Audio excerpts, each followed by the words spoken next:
Good afternoon, everyone. Thank you for attending the first Plastic Reduction Bylaw Task Force meeting. We do have a few more committee members that are not here. Robert Rittenauer, who is the town administrator, Liz Argo, who is a select board member, which hopefully she'll be joining us, Courtney Butler and/or Peter Malpass from the Community and Economic Development Committee, and Catherine Kasser from Captain Parker's. They were all invited to be on the committee. Oh, excuse me, and Christina Dwyer from Stop and Shop.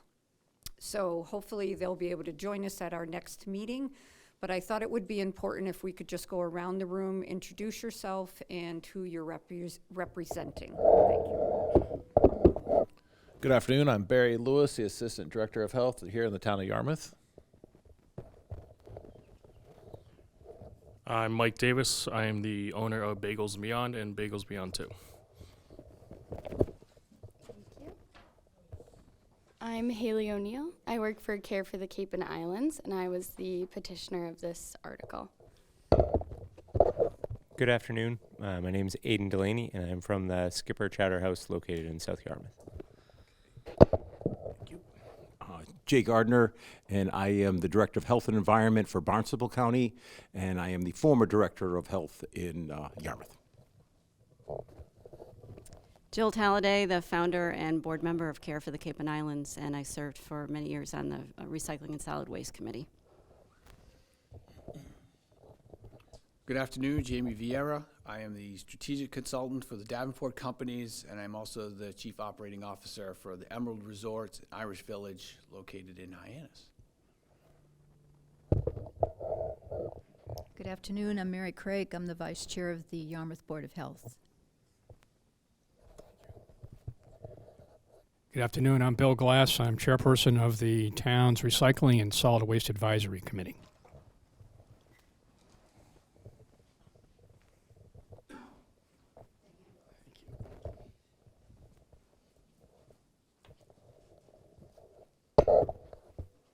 All right, great. Thank you very much. I thought what we would do today is, I'm going to have to hand this back to Jay, because I think it's important that we all have a clear understanding of why we're here today, what the history is of this regulation, and where we are at right now. So I did speak with Jay earlier today, and he has agreed just to give us a review, recap. If anyone has any questions, please feel free from the audience to jump in and just let us know.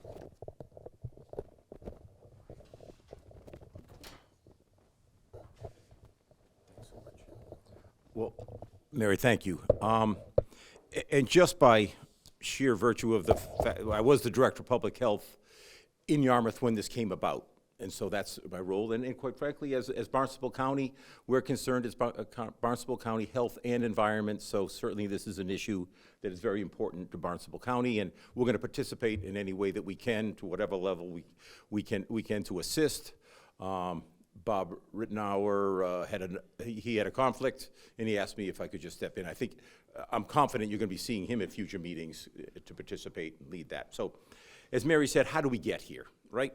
And I'm going to imagine that most of you, in some way, were either at the meeting or have heard about it because it touches your organization, your industry, your line of work. But in 2023. There was a citizens petition at the town meeting, right? At the very end of the town meeting, and there were two citizens petitions that came forward that touched the environmental issue. It was very well attended. If you recall, if you were at that meeting, it's when they passed the comprehensive wastewater reduction to sewer, right? The sewer plan. So there were active engagement. The auditorium was significantly full. At the conclusion of that, the two petitions that I referenced, one was for the prohibiting of plastic water bottles, right? Pretty straightforward, an up and a down. Plastic water bottles, less than a gallon, non-carbonated, non-flavored, would be prohibited for sale, retail in Yarmouth. Passed overwhelmingly. Fairly straightforward and easy as far as I'm concerned with public health, and Barry being the assistant director, We were able to manage how that worked. We worked with the Board of Health. There was social media component to that. Community education was very important, but pretty straightforward. We knew that a bottle, I don't have any here, thank you, but a bottle of water, I did my first YouTube on that to say, listen, these are not for sale. We worked with the retailers to exhaust your inventory, get that out, but it took about a couple of 3 months to get that communication out and information out and to get compliance. In that, there was punitive. We could have been fining and things of that nature. We didn't. It was community education and engagement. That's the pillar of public health. The second initiative that was on that agenda was the banning of plastic. It was called the plastic reduction. And I'll give you the exact. Petition for plastic reduction bylaw. Now, this has been used across the Cape and been put forward, I think, in front of most of the municipalities across the Cape. I don't know if it was all 15 comprehensively, but it had been done, and they're in various stages of that. It was identical. It mirrored this, and it was put across the Cape. Yarmouth passed that. It was comprehensive, wide-ranging to say that pretty much all 7 grades of plastic were going to be eliminated and prohibited from retailers. I think at the time, I would say, and I'm going to defer to Haley on this because she spoke about this, well-intended, environmentally, I think everyone was very much concerned. The intention, the motivation is sincere, and the goal is it achievable? Can we eliminate all 7 grades of plastic and still have restaurants being open? Product be, that the product is being properly protected, there's no adulteration, no cross-contamination, time temperature management. We came at it from a public health component. Once this was passed, we went, when I say we, our health inspector went to the retailers to educate them and just dropping it off. But there was a time frame to that. We let them to understand that, and there was a space. It wasn't until 2005, beginning of this year, it was 2025, what did I say? 2025, thank you, Jamie. Like 19 months or so that was going to be implemented. So there was some space there. And as it got closer, to the credit of Jamie and Mary Vilbon from the Chamber, they said, we're looking at this. We work with our clients and our member base to say, how are we going to implement this? We want to be able to get there, but is it going to be achievable? Are we going to be able to? It wasn't about affordability. What they talked about was to say, do we have the products that can comply? Is there a product that they can comply and with this citizens petition? And again, and Mary Craig is here to say, this never came in front of the Board of Health, which would have been nice. Community meetings, things of that nature would have been helpful to get some input. It didn't happen. It's just how things happen this way. It probably is not the best way, right, to put a public legislation in front of a public certainly public health initiative that way, but it happened, and we live with that. We have it here. Jamie and Mary came to us in the summer of '24, early in the summer, and said, we need to meet with you. And Town Administrator Rittenauer and myself and Jamie and Mary, and we met to say, listen, we have the Chamber has some concerns, and the members are concerned. They're looking at this, preparing for January 1 of 2025. And how are we going to implement this?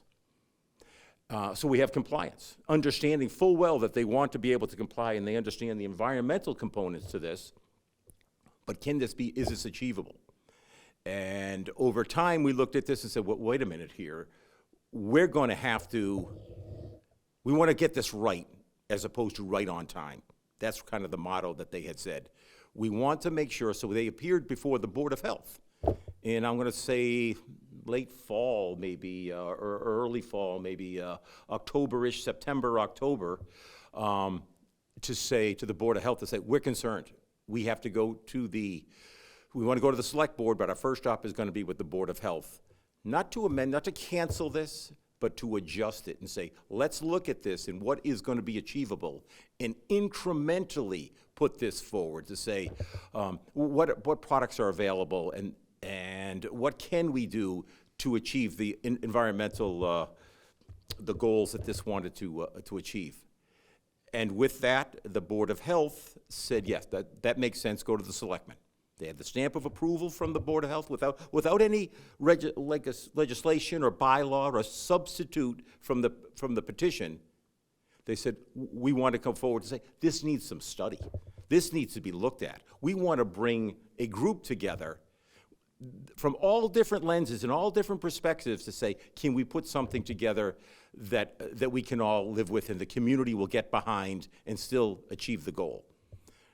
Went to the selectmen, and at the selectmen, they put it on to a town meeting, and at that town meeting, there was some pushback, and I understand that, and there was concern, and that's why, quite frankly, I am here. Because at that, I stood up and said, there was some allegations, there was some presentation that nothing had been done, and that this was just a way to whitewash this and kick this down the road and have this go away forever. And that was never the case. No way were we ever thinking that. The administration, the health department, or the chamber, and I'm gonna guess, and that most of the industry said, no, we just want to be able to comply. We want to be able to comply, and how do we do that and get something right? So we called around. There are communities on the Cape that are struggling with the same thing to say, and they're further down the road than we are, than Yarmouth is. Falmouth being one of them, and we reached out to them. They're still in the process. It still hasn't been implemented in Falmouth, but that was a format and a framework that we thought might work. So in that meeting, from that town meeting, they delayed it. They delayed it to January 1st, not of 25, but of 26. So that seems like a long way away, but quite frankly, it isn't. Because I actually think there's going to be some community messaging that has to happen here in education in at least several months, that would have to take place so that we educate the community, we educate the businesses and industry to understand, and compliance, right? They're buying inventory. What are they in for? And they give them an opportunity to participate as well. From that, Jamie, Mary, Bob Rittenauer said, we're going to put a task force together. We want a group together, a working group that will come forward with some ideas, come forward with some proposal that takes the concept and the intention, this is very well intended, but something that incrementally is achievable. And each of you, for various reasons and positions, were asked, would you participate? Would you bring your best thinking to say, how do we do this? How are we going to, whether it's a local initiative that we borrow some thinking from another municipality, maybe we, your own industry, what you think, I think Stop and Shop is here. Your significant geofence that you have, you've probably dealt with this in other communities, and not to single you out, the smaller businesses and retailers and food service establishments.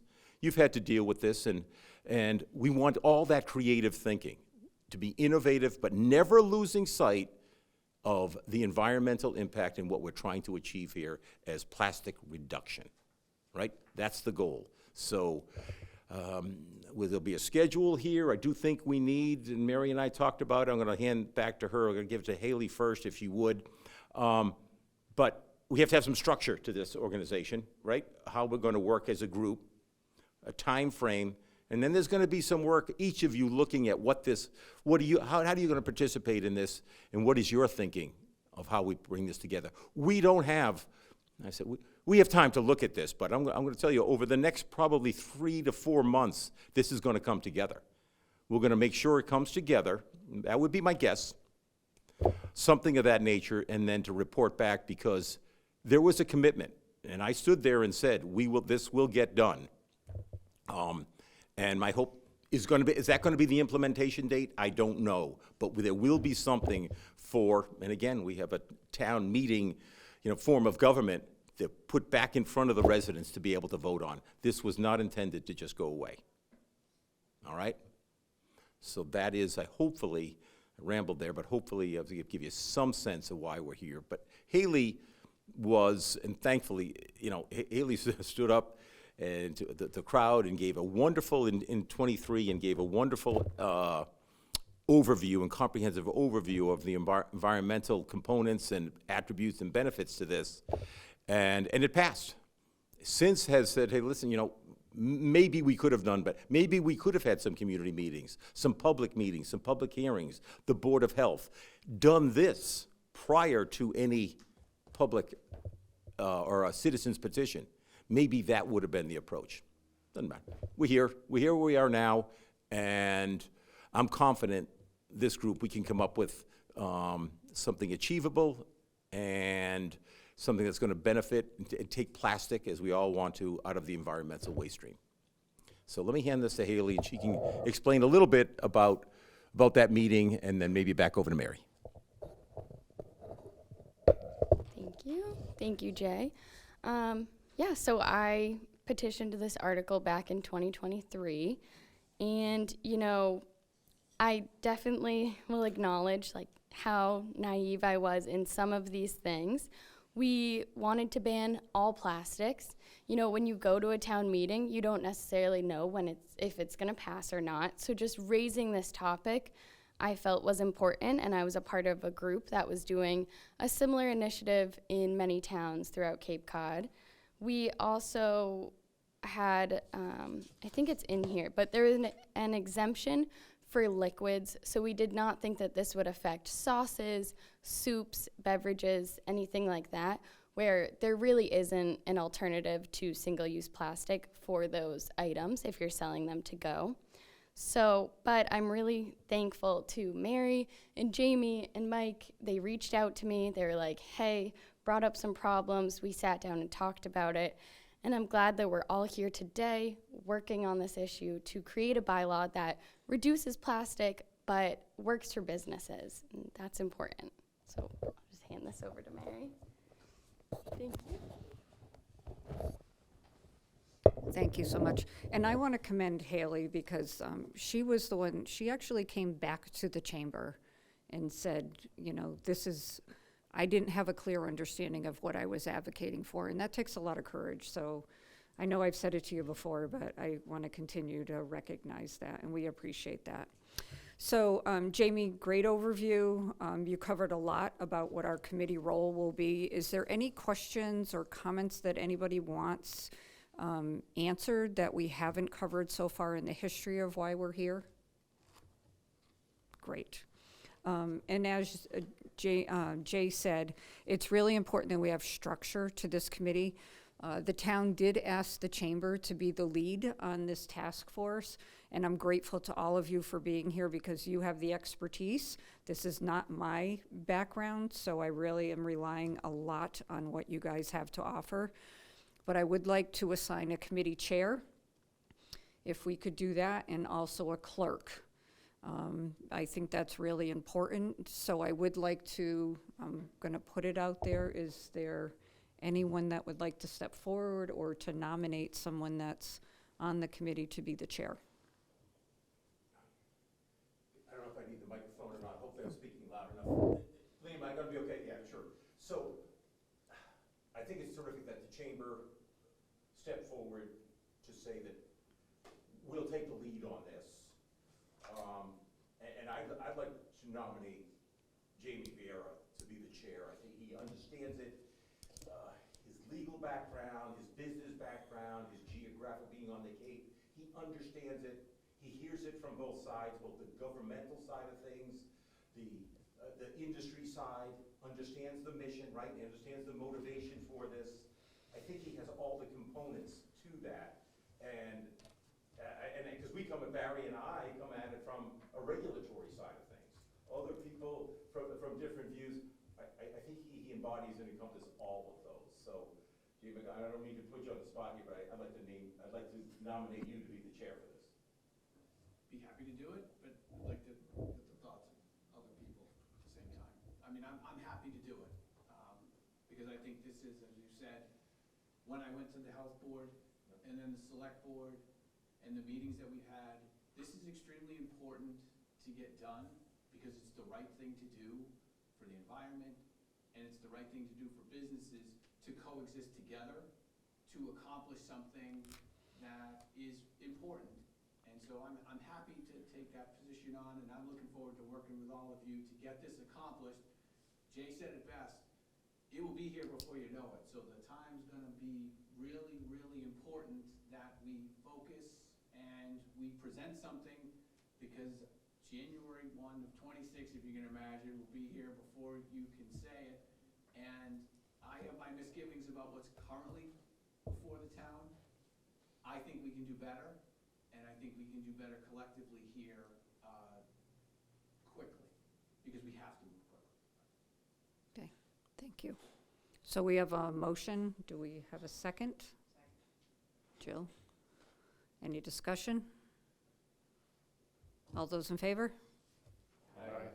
Okay, great. Jamie, you are the chair. All right, so now we have to appoint a clerk. I guess I need the microphone. Yeah, oh, sorry. Thank you.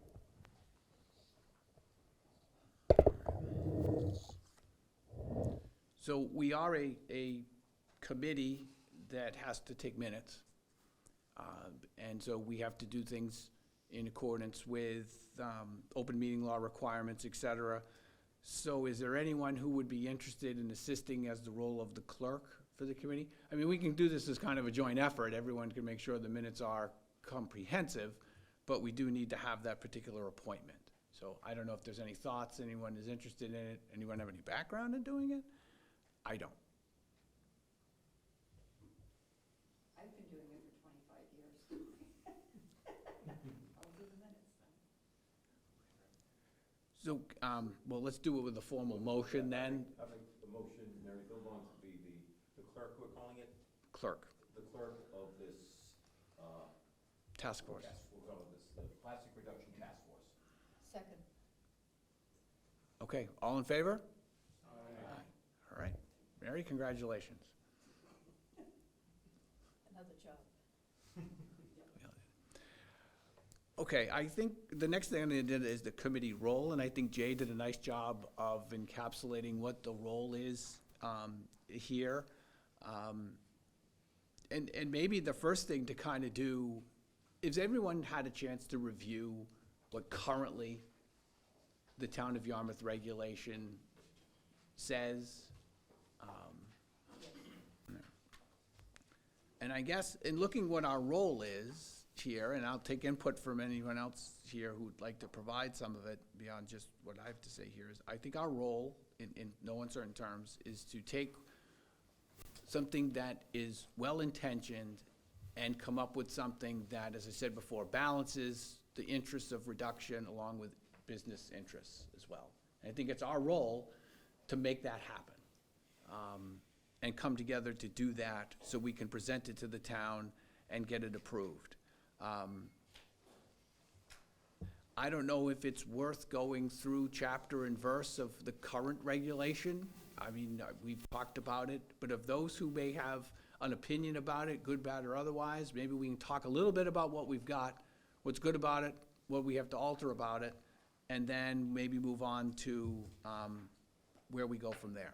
So I'll take anyone's initial input on their thoughts and comments on what's, and again, this is not to bash or to come out and say that it's terrible, or it's not. It's well-intentioned. We're just gonna build a better mousetrap, I guess is the way I'm looking at our process here today. So I'll open it up to anyone who may want to comment on the existing bylaw in there and what it is that we can help amplify to meet the role and the goals that we are here to do. Are you talking about our Yes, our. bylaw? First off, our bylaw. So Jamie, if I can just jump in, I think even after the bylaw, the regulation was approved, we had a meeting with Stop and Shop representatives, which was very informative. I had no idea the types of plastics that were included in this, and I think educating ourselves what the regulation really entails. So I think, Jay, you brought up there's seven different types of plastics, right? They call them grades, 7 grades of plastics, right? Right. The recyclable, biodegradable, or compostable, the materials commonly categorized in terms of 1 through 7 is referenced in all categories. That is virtually all grades of plastic. universally being treated and prohibited.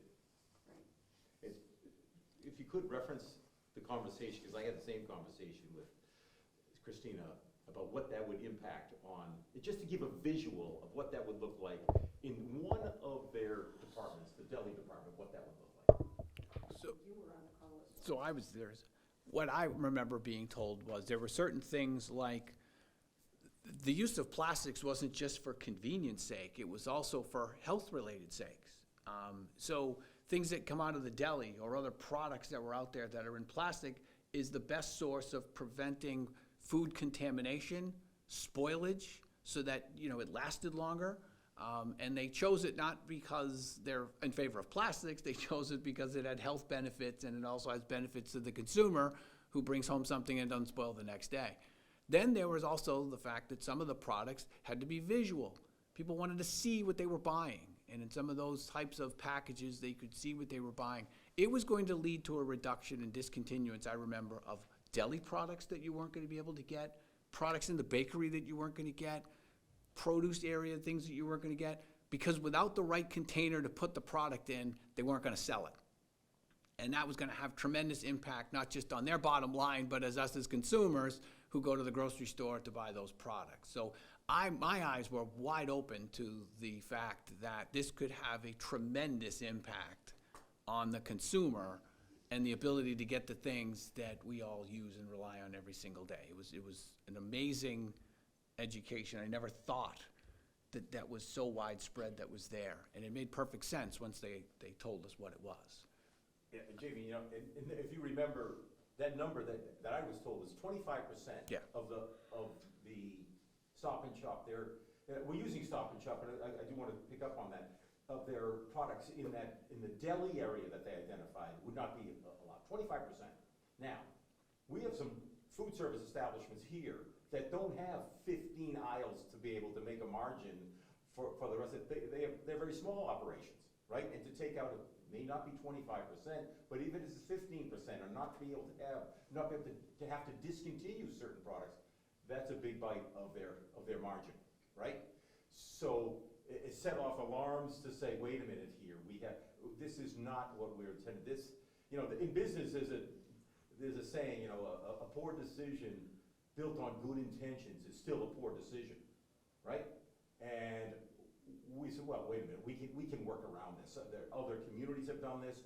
We have the collective willpower to understanding what the goal is, but we just have to modify, as Jamie said, we're gonna modify this to make it achievable, incremental, and then get the community to understand this is what we're moving towards. And they did with plastic water bottles.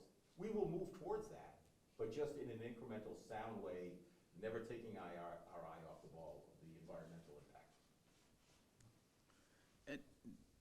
One other thing to point out about the existing bylaw, we didn't just hear from the large group like the supermarkets, but we heard from products from just a single place, like Mike's business, and the challenges that it would present for his business operation, from the smallest of items that you take for granted and think, what is the container they're gonna put cream cheese in if they can't put cream cheese in? It's just about one example of things, of how that could impact a small business, or a restaurant, of how folks have come to look to a container that I remember the example we talked about was if you had it to go and it was in plastic. Okay, you put it in cardboard and it leaks, all right? Put it in the back of your car, it leaks on your seat. Who gets blamed? The person who does that isn't gonna blame the town regulation because they're not gonna know any better. They're gonna blame the restaurant. And that could adversely affect the businesses. So these were the types of things that we were trying to have coexist so that the business didn't take a hit. They couldn't figure out how to discontinue selling products, whether you're a large operation or a small operation, and you just wanted to be able to provide a service. It's challenging enough, as we all know. So I don't know whatever, Aiden, types of things that you saw as challenges for your business. I'm gonna just pass this over there so we can kind of talk a little bit about the obstacles the current bylaw presents. So my name's Aiden Delaney. My family owns the Skipper Chowder House in South Yarmouth, Massachusetts. They've owned it since 1999, but it's been a restaurant since 1936. So We're going on 90 years next year. Now, over the course of 90 years, it's seen a lot of changes and trials and tribulations. COVID was obviously one of them. And during COVID, we were very limited for seating. So we strategized as a family to try to focus on doing takeout. So we pivoted. And through that pivot, we realized that, wow, this is adding another element to the business that can support more staff.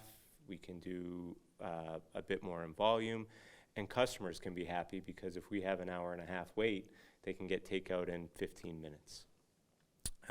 So through that, we've kind of evolved, and it's become a big portion of what we do. I watched the town meeting from the restaurant, actually, that when this got passed, and I started to think about all the things that have plastic. Now, I, for one, am for the environment. I use my stainless steel water bottle, and I try to limit plastic at my house, and we recycle. So I get both sides of what we're doing here. But planning to fail is failing to plan, and I'm not quite sure what the plan is for implementation, and then what items are banned versus not.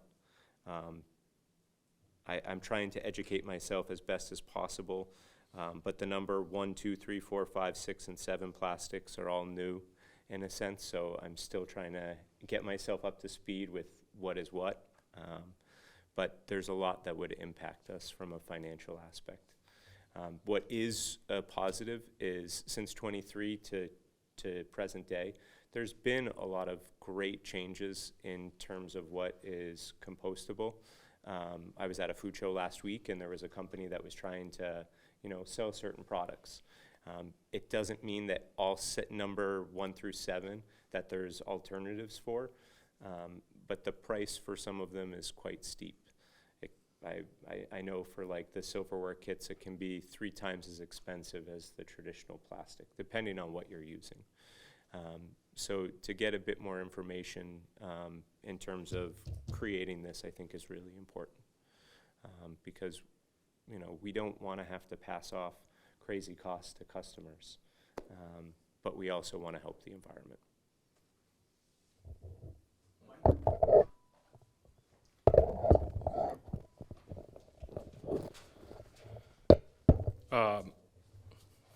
Yes, that was definitely one of our cream cheese is definitely probably our number one selling issue that we would have. But overall, just looking at the landscape of restaurants, I know originally beverages were excluded in this, and that was fine.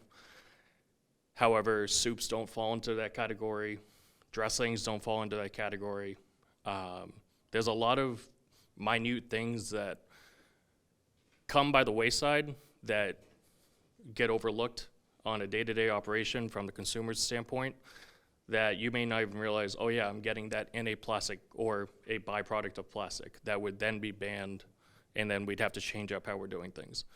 Like Aiden said, from the time that this was passed in 2023 to the time that we're currently in, there have been a large amount of different players in the game that have come forward as far as producing different products that allow the consumer to have a compostable or biodegradable container. And as we go forward with things, those companies will definitely keep creating those trends because it's the way of the future, realistically.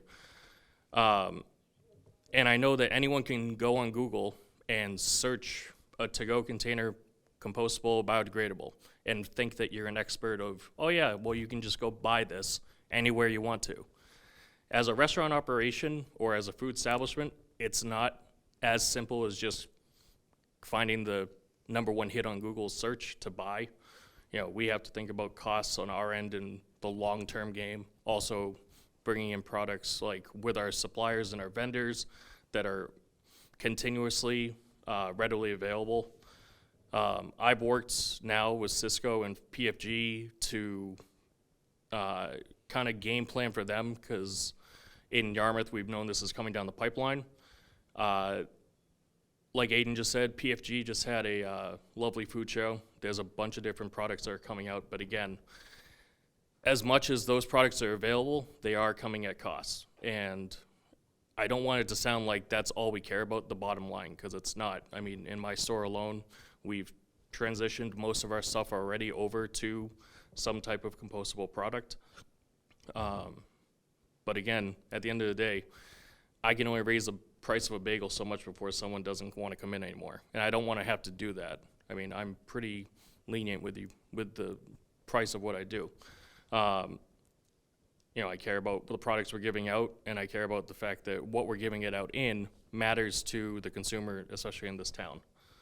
So I think that there's definitely a way forward for us to make sure that what was said at that town meeting, which was from the gist of, aside from plastics, was everyone was tired of picking plastic up on their beaches, on their walks, and everything else. That's definitely an issue. But if people don't change the habits of throwing stuff away, or not even our residents, some people come from other towns and visit our beaches and also dispose of stuff as well. The products still take time to break down. So I just want the public to understand that just because we switch to a compostable or biodegradable container or silverware, those things aren't gonna break down within a week. Some of these things even have to be soaked in water to break down for minimally 6 months, 9 months to fully decompose. And I just need people to understand that this isn't gonna be a complete change overnight, that once these biodegradable, compostable things go into the nature, that nature will take its course immediately. This is not something that happens overnight. This is something that will happen, instead of never happening, it'll happen over a year, 2 years, period. And there was more research being done about how quickly these things will be, breaking down. But as it stands right now, the studies that have been done so far with what is available to us from a lot of places is saying pretty much it's 6 months to a year for the majority of the products that we can viably get at this point. So.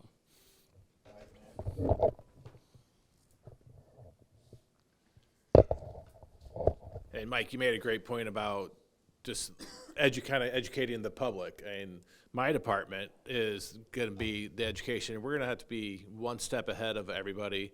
We're going to have to be the experts on determining the difference between this plastic and this plastic. Well, a lot of times the PFGs and US Foods will tell you that, oh, this product's fine. Well, actually it's not. So we're going to have to be the experts on that, and training the local businesses, training the local restaurants, and training the Stop and Shops of actually what products can and can't go out there. So that's going to be a big step on the health department, and is the training. And then just the cost of from our point of doing all the extra inspections of going around and checking those extra things. Instead of just doing a routine food inspection or a routine inspection, we have to go and check the extra stuff. So it's going to be a challenge for not only your guys and for this committee to find the proper ways, but to get everybody trained up and educated, and educate the public too is going to be a big thing for us. So.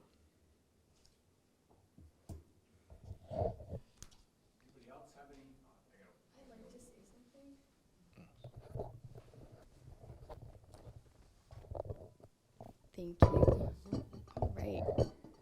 So, I totally understand all of the issues with this article. I'm glad that we're here today working on these problems. Banning plastics 1 through 7, that does include bioplastics, so those wouldn't be allowed either. But maybe we can work on a solution to just kind of reduce half the amount of plastics in Stop and Shop or at Bagels and Beyond or at the Skipper. But I know Stop and Shop, the deli bags, those are antimicrobial. Yeah. So that was something I was completely unaware of. Makes sense why you would want to have those products. So, doing this as a committee, we can find what products we can limit. Also, I think from the health department's point of view, I think this could help the polystyrene reduction ban or reduction article. that I have seen enforcement be difficult with that, just because I've seen, styrofoam at restaurants, but polystyrene is one of the plastics that is kind of like, in my opinion, is like one of the worst. It breaks down, you can like really quickly into microplastics. Styrene is a known human carcinogen. So, and when I worked at the Skipper, they switched away from styrofoam. I feel like a lot of restaurant owners are aware of that. So having this comprehensive, plastic reduction article might help with enforcement of other articles. I do understand that that's a big ask, but that's why I think it's so great that we have restaurant owners and business owners on this committee, so we can get the buy-in from restaurant owners to hopefully, make these changes as easy as possible and, just have everyone on board. I also want to say, litter is obviously a big reason. People talked about that at town meeting, but it's also the health concerns. And when it comes to food service, our plastics, hot food is going into plastic. It's increasing chemical leaching. So that was one of the reasons why this article targeted food, is because of that, because of the possible health problems that could be caused down the road. There's all this research coming out, so it's not just litter. Litter is, even if we switch products, like you said, Mike, we still might see it on the side of the road. But yeah, that's really all I wanted to say, so thank you. Did you want to introduce yourself? Sure. Sorry I'm late. My garage door doesn't close when it's a bright sunny afternoon. And I was outside ringing the bell and there's nobody at the gate anymore, so sorry. My name is Liz Argo and I'm on the Select Board of Yarmouth.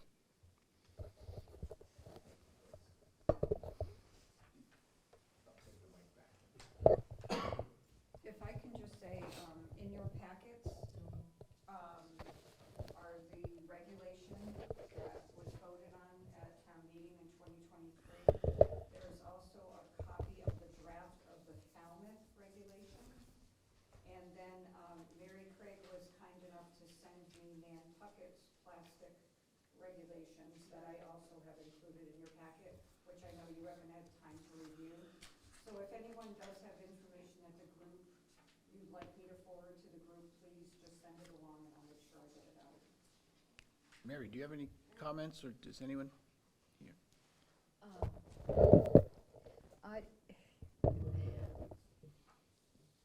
Just thinking about the broadness of this, the Yarmouth bylaw, and then its applicability to the reality of the business community and the consumer and the public health, and maybe a way to kind of take that list and make it more meaningful than just saying all plastics are banned.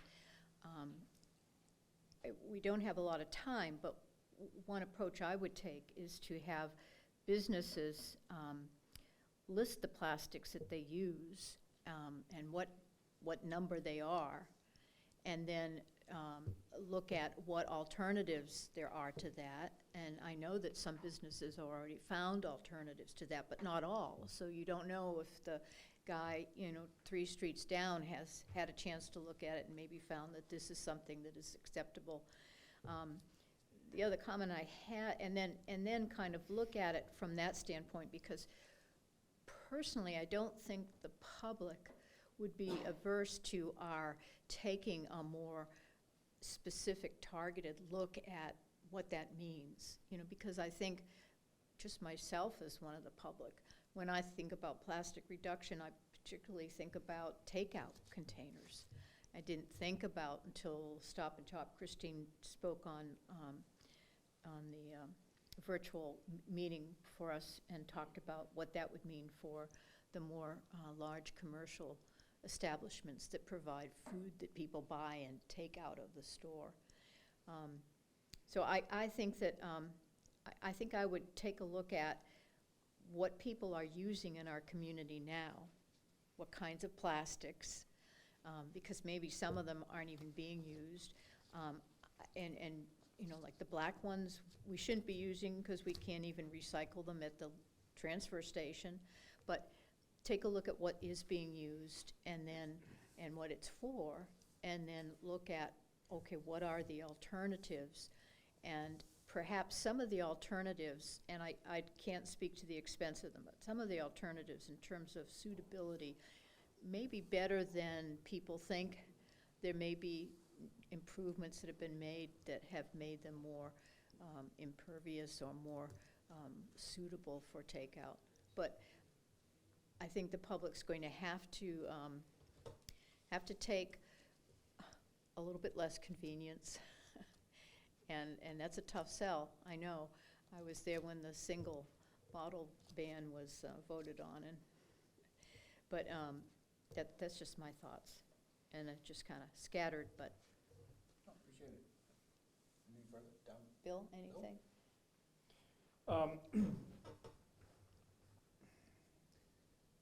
Public education, I think, is really going to be key to this. And the Recycling Advisory Committee, one of the challenges that we've had since I've been on the committee in the last couple of years is trying to essentially change consumer behavior, which is a very, very tall order. And coming off of the pandemic, where a very high expectation was for people to be taking things out of restaurants as opposed to being served inside, that kind of expectation has been very difficult to shed. And I think from my perspective, having some kind of a phased-in type of approach where we're very cognizant of the impact this is having on food establishments and retailers, would be appropriate. And from a recycling standpoint, as was mentioned, in a lot of these the reuse products contain black plastic, which is not recyclable. Consumers don't understand that. And that's a challenge that we're having in our committee is to accentuate some of the things that can and cannot be recycled. And I think our committee would be happy to be part of the effort, ongoing effort to increase consumer awareness of this issue in tandem with our other outreaches to make this happen. One of the questions I did have, if I could just step back for a minute, does this task force have a specific charge from the select board or some other town entity in terms of what the expectations are, what the timing of this is? I mean, it's already almost the middle of May, and we're supposed to have a implementation in January of 2026, which is 6.5 months from now. But before that can happen, obviously, from the perspective of the town government, there has to be a number of steps that take place. For example, I would imagine that the task force would have to make a recommendation to the select board. They would have to have time to discuss it, maybe make a presentation to the town meeting in November. Is that when the next town meeting is going to take place? And if the town meeting approves those recommendations, is that going to be sufficient time for us to educate the public in advance of an implementation a month and a half later? I don't know. So anyway, that's what my perspective is. Thank you. Maybe to answer the second part first, I think the task was to come up with a different bylaw opposed to what the one is there, that is set to go into effect in January of '26. If we want to work together to come up with something that has a phased-in approach, where certain things are immediately banned and then other things are phased out over a period of time, that's something we can work on here, where we can put that before the town meeting vote. So I don't think we are necessarily constrained. My understanding of it is that we're not necessarily constrained that everything has to be ready by 1/1/26. I think we have to have something in place before 1/1/26. And then if there are times where things in different categories are phased out over a period of time, and that's what we collectively want to present, and the town wants to adopt it, I think we have the discretion to make that recommendation to the town meeting. I really think that the charge is to come up with something that works better than what's there on a time frame that works hand in hand with environment and the business community. And then, so does anyone else think differently about that, or? Yeah, So, I mean, do we actually really need a new bylaw, or could we put a plan together, prioritize, you know, what we think we can easily be implemented by January? And I would think that the Board of Health would be, you know, understanding and not be giving out summons, or, you know, or going, you know, going out and punitive, thank you, for things that there's just, they can't do yet, so. Like good faith efforts, as long as Right. we're putting a good faith toward it, and I don't see us doing punitive stuff yet, as long as we're working toward an end goal. And, I mean, Falmouth, as we see, has done an awful lot, and I followed it until recently, so they've done a lot of work already, and I was curious, because Haley, you're kind of on top, you know what it is that's holding up their, right, what's keeping them? Can we learn from them? Last I heard from Falmouth is that it was supposed to be approved after Board of Health public hearings, and it would be going into effect in November of 2025. I have not heard any updates since. I don't know if anyone else has. So the Falmouth Chamber of Commerce told me that it has been approved, and they're just doing a few tweaks to the language. I did call their Board of Health, and I also talked to Michael Kasparian at the Chamber, and neither one of them were willing to give it to me until it was final. But I think what's in your packet is very close to where they were at. And I want to go back to, Jay made a really good point. You know, what we want to create is something that's achievable, right? Not something that's a burden or a task. It needs to be achievable for everyone. So if it is a phased proposal, that's great, right? But I think that we've got to look at what our options are, what other communities doing successfully, and see what can work for, you know, people like Haley who want to see change, and we all want to see the change, right? But we also want to make sure it's doable. That's the challenge. And for you as well. Good. Do we need the mic? No, I can hear you. Okay. So my impression was that because we voted on a bylaw, that we have a law in place now. And so to make a change to that will be, as Jamie sort of laid it out, a presentation to the select board, and going back and requesting that the town people do away with the existing law, because as far as the town's books were concerned, it's a complete law. It's not perhaps doable, but it was thought that it was at the time, and the hang-up was implementation. Now we recognize that the implementation is too heavy a lift without perhaps some tweaks. But I do think that most of the people at the town level believe that the law is just a matter of time. And if it is a changed law, then there's going to be some work ahead of us. And they may not allow the change, the townspeople. I would point out at the town meeting last fall, as we got to the end of much of the conversation from the floor, the suggestion was made that we go ahead and implement the law as it is and impose the fines and let her rip. And that did not pass. But I do believe that sentiment still exists at the town level, and with the townspeople.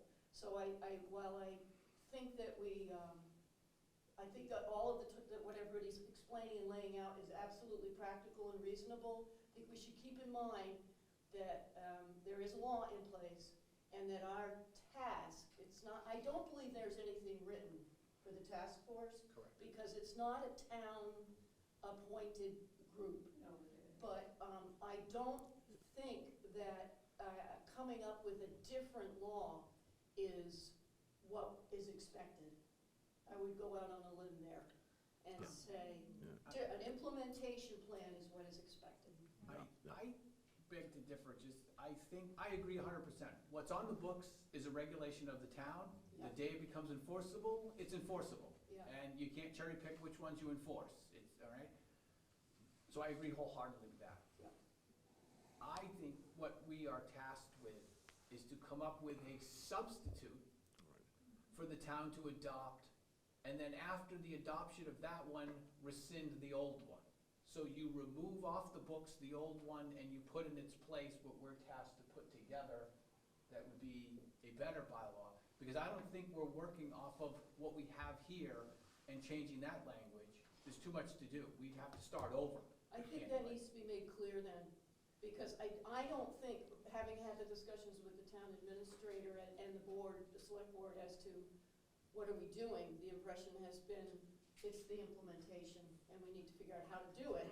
And that's one reason that well, what does that mean? The answer was, what are the other towns doing? Other towns are doing it, we just need to work together.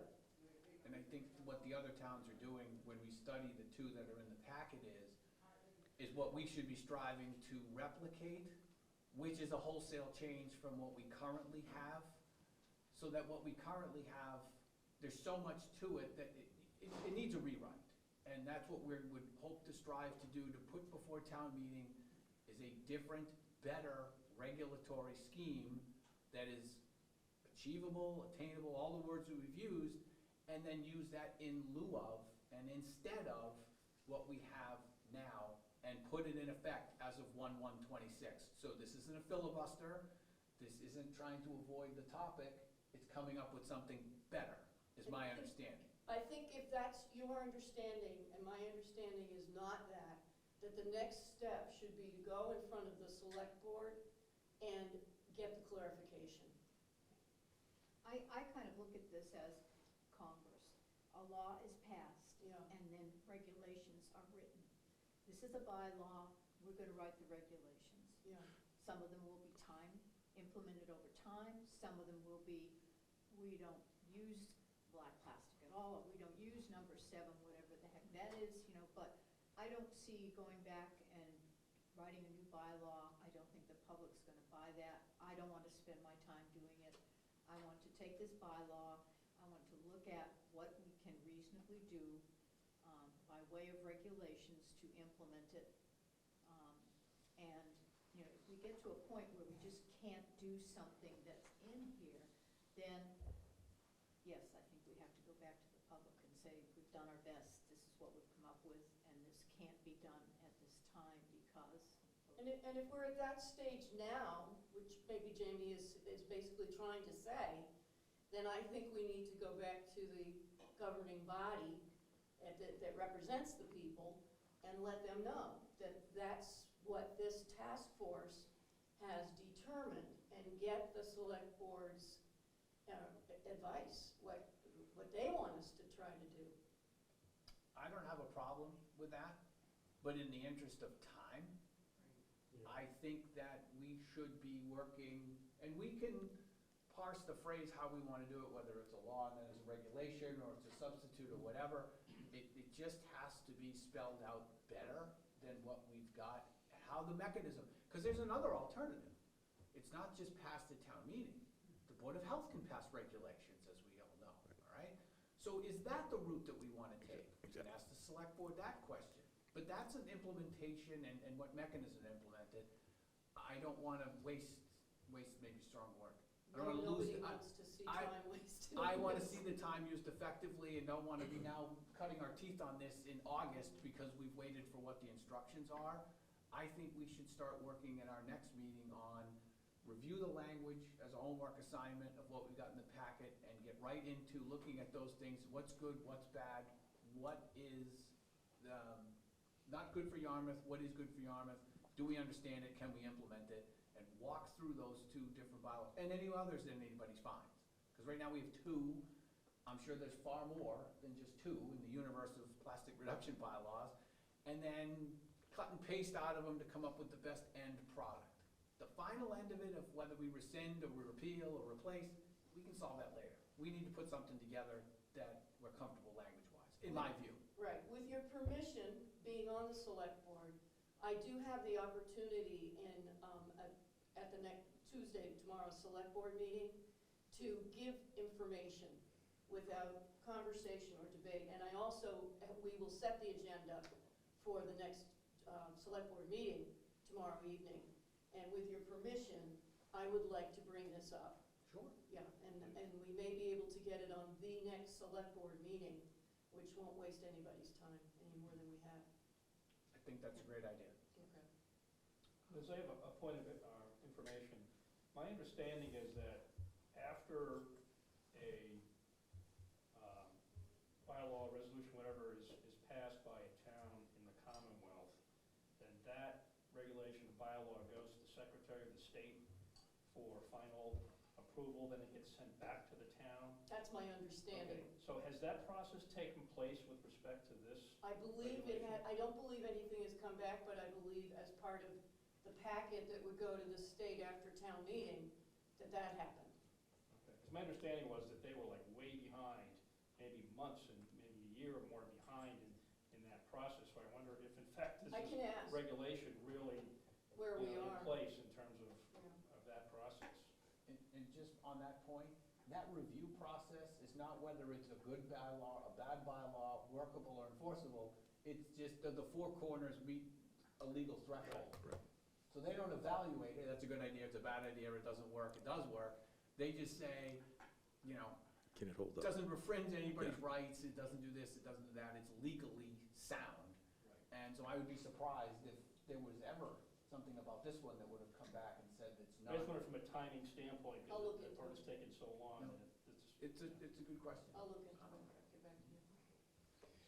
Can I just bring up Liz just brought up the fact that we are not a town-appointed committee. We are, as far as I am notified. So we were asked by the town administrator, the chamber, to take the lead to organize this task force. So, Jamie, you may correct me, and Jay, you may correct me, or Barry, but I am under the impression that this is a town-appointed committee, and that is why this meeting is posted. And I believe the difference is in the term task force as opposed to appointed committee. Okay. So appointed committee we would have had to have voted at the select board level on every member. you And did. you would have bylaws, not bylaws, but you would have an instruction sheet that would go with it. And we don't have that here. We have, from what I understand from Bob Rittenauer, no, people here have not been sworn in. Nope. They have not done open meeting law training and conflict of interest training. Those kinds of parts of being an appointed town committee have not gone forward.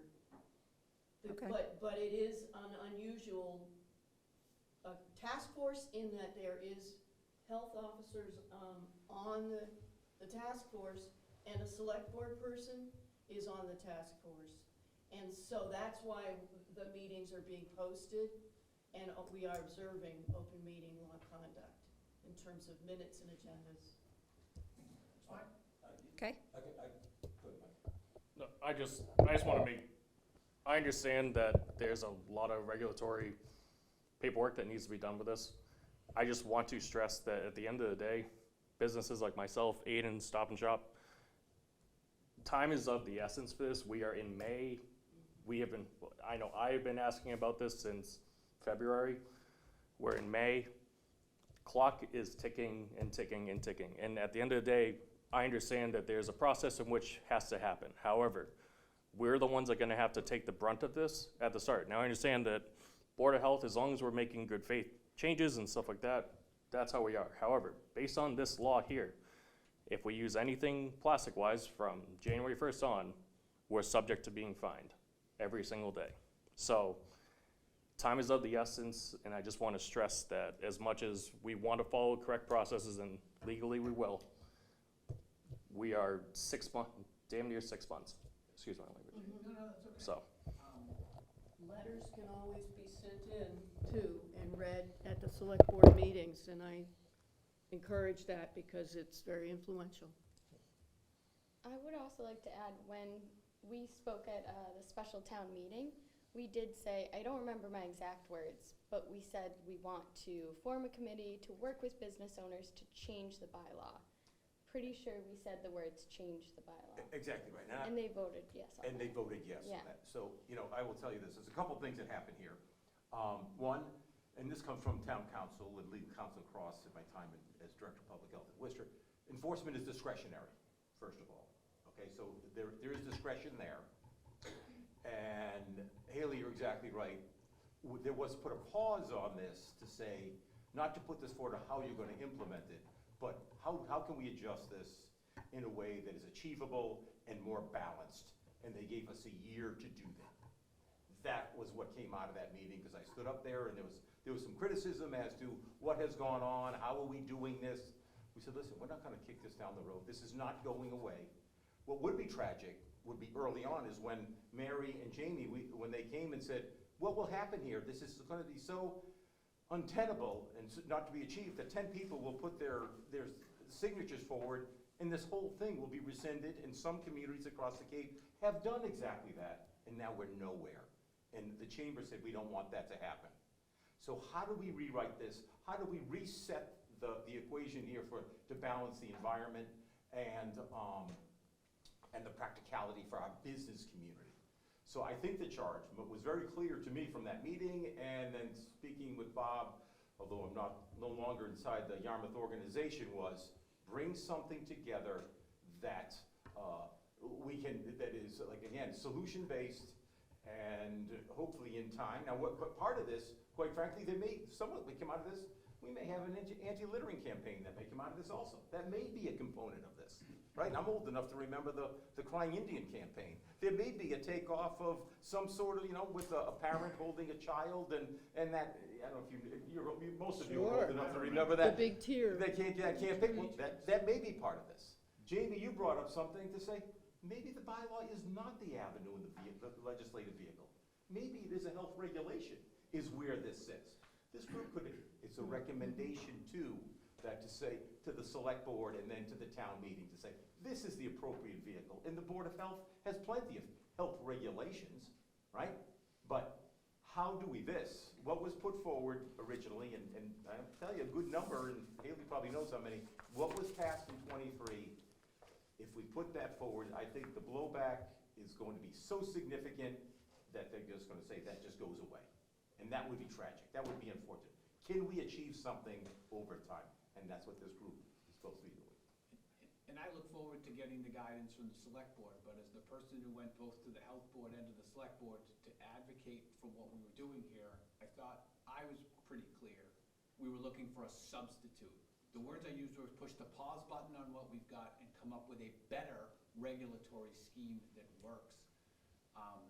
If this one that's there has so many problems, leave it alone, and we work off of other examples that other folks have, and we then decide how we want to implement it, or what we want to do in that regard. So we can get that sorted out, we'll get our direction from the select board. But either way, we're going to have to work on the nuts and bolts of what this is going to look like and what it's going to accomplish. And to that point, before we have about 15 minutes left of our time here, and we get to action steps, can I make a suggestion that would be helpful, or a request?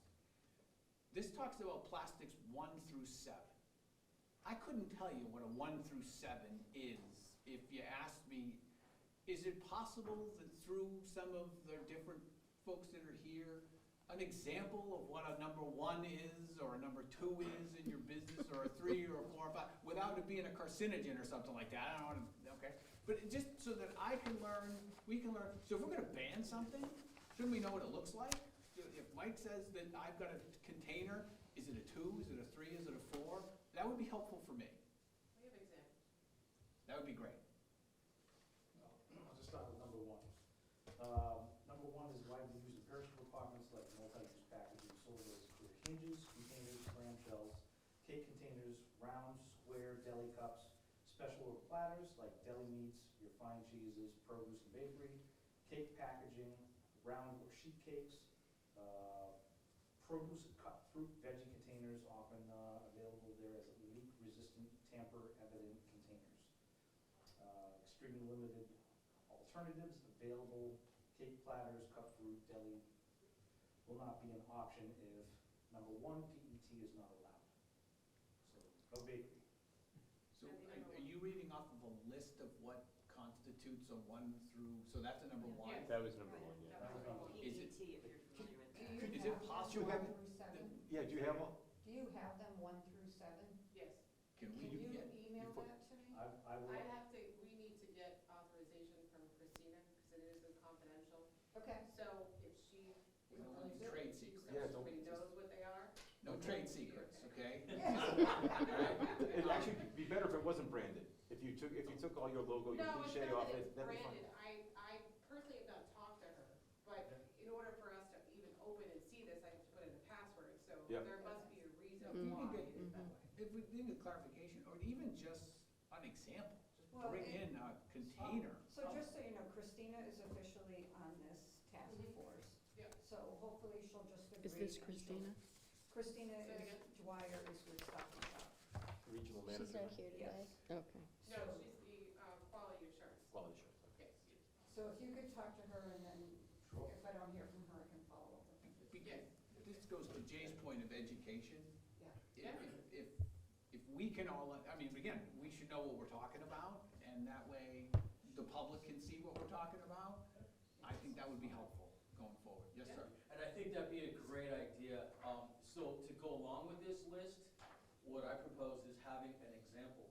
Like, instead of seeing or hearing it, here's an Oh, example yeah, of what we're definitely. talking That would about. be- So that way you The can, visual. oh, this is what we In the see chamber. it every day. That's what we're talking about. Yeah, That's and what I on was here trying it to also say. gives a listing of. Agreed, no, I agree, instead of me just rambling off the stuff, you're Yeah. absolutely correct. No, a visual and a list of what you've got, I think would Yeah. be helpful for all of us to talk about going forward at our next meeting. Would it help too to have what we are seeing as, so what we, as the layperson see other places using as solutions? Well, the- that's what I was gonna say, the other part of this presentation has if there is an alternative. Perfect. Or if not. That would be Yeah. really helpful. Yeah. And to see that too. I mean, otherwise we can bring stuff in. We may Yeah. need a bigger room. My guess is, there's gonna be, it's gonna, we're Well, yeah, there gonna, could Mike, be your hundreds stuff, of all the. alternatives. Well, that's just it. No, but I mean, all the plastic. I just want to start with, I want to understand what is a plastic bag. I want to understand what is a plastic, black plastics that you talked about. What number is that? What does that mean? And that way, I know what it is, you're going to know what it is, the public knows what it is. So if we're going to ask them to ban something, or we're going to ask businesses to adapt from something, let's make sure we all know what we're talking about by way of what it looks like and what it references on that list. So that would be great. And I know this is a step further, but when I was talking to the Nantucket Chamber of Commerce today, they were saying the next step they did after their regulation went in place is how to educate the public about what to do with those compostables, to do with the plastics that they do have, the biodegradables, because people just don't know how to dispose of them properly. So I'm just Yeah. looking at, I know that's further down the road, Bill, but I think that would be helpful for you as well as the general public. Liz, the offer to bring this to the select board is wonderful. I just ask collectively, is it realistic to think, I know, Mike, you're concerned on, the urgency here. Here we are in May.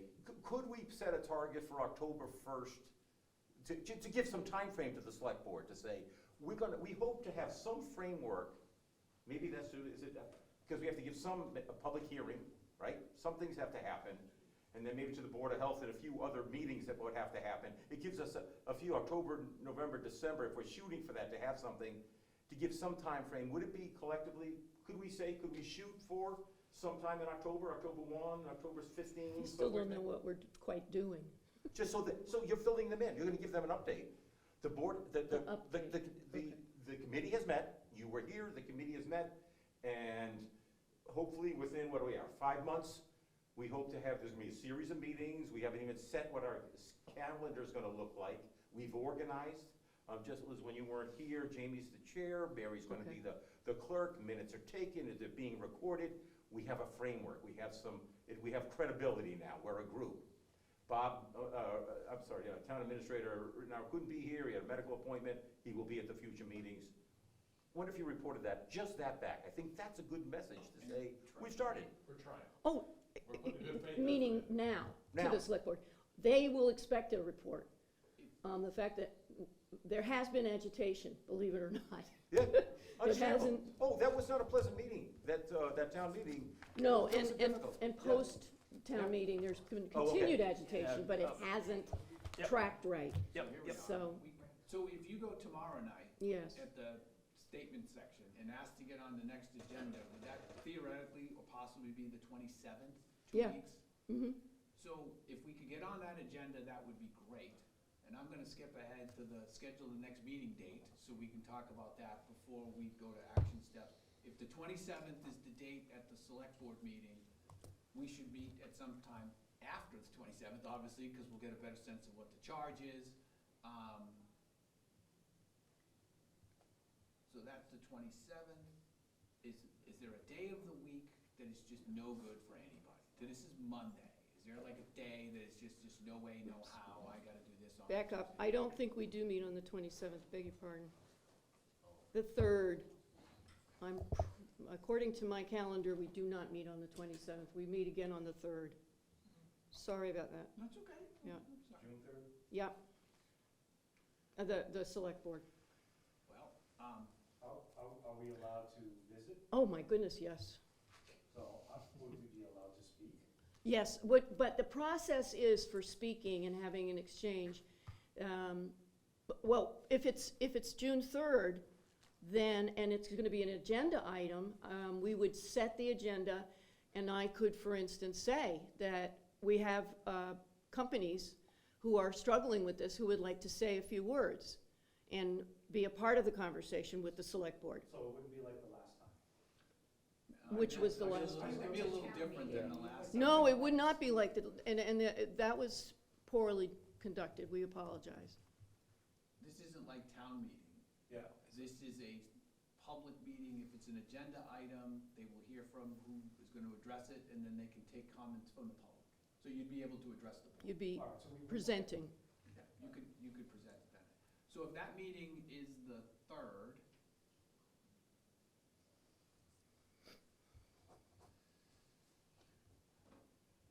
do we wanna meet that same week? I'd like to keep moving. Absolutely. I'll propose the 4th. Yep. Hot off the presses, Oh, I'm sorry. 6/4. So what they're, That is a Wednesday. what they're suggesting is the select board on June 3rd, and then Which we can June speak on. 4th, this committee, would And be then this committee again. the next day. 3:30. I'll send out a calendar invite to everyone. Will we be coming back here, we envision? Yes, Okay. all the future meetings will be held here, And I've had 4, so that was wrong too, wasn't it? 3:30. Well, hello. That's okay. Sorry about Um, that. So, does that work for everybody? June the 4th, 3:30, here, all right? Be great to get on the board's agenda for the 3rd. At the 4th, if I can suggest that we take a homework assignment, is to go through the regulations and the packet that is here, what Falmouth has, what Nantucket has as openers. If we could get from you folks at Stop and Shop, You want some visuals? the visuals and what 1 through 7 constitutes? Do you want that for Tuesday and Wednesday? No, just Wednesday. Just Wednesday. Yeah. For the meeting? Are you sure that This Tuesday week. they wouldn't want it? No. Ahead of time if possible. Yeah, I was. The gonna- list ahead of time, Yeah, certainly, the yeah. visuals you can bring to the meeting, but the Yeah. list Yeah, the list beforehand would ahead be of very time. helpful. As soon as possible, please. And then if you weren't able to disclose that list, I'm sure we could put together a I'm list sure of the internet. standard Yeah. 1 through 7, yeah. Even if I can't disclose Chat this GPT. list, we can bring something and say, this is what this is, and this is. Yeah, and we can put together a list of like, this is what 1 through 7 is. I mean, And- I could be completely wrong, but like I said, when she sent it to me, so. And I But think this one- is from ones that she had already put together for Falmouth and Harwich. So this was just, maybe at the time it was, but let me just double check with her Great. before I do that. That would be helpful. Mike, if you have anything that you could bring in, Aiden, if you've got something, because I think, to Mary's point, a lot of us think plastic, we think takeout. I So have it would be educational helpful to see, materials about it. Okay. and if you've got some examples too, that'd be great. Yeah, I just think it is important to note, you know, a plastic water bottle and like fleece, they're both PET.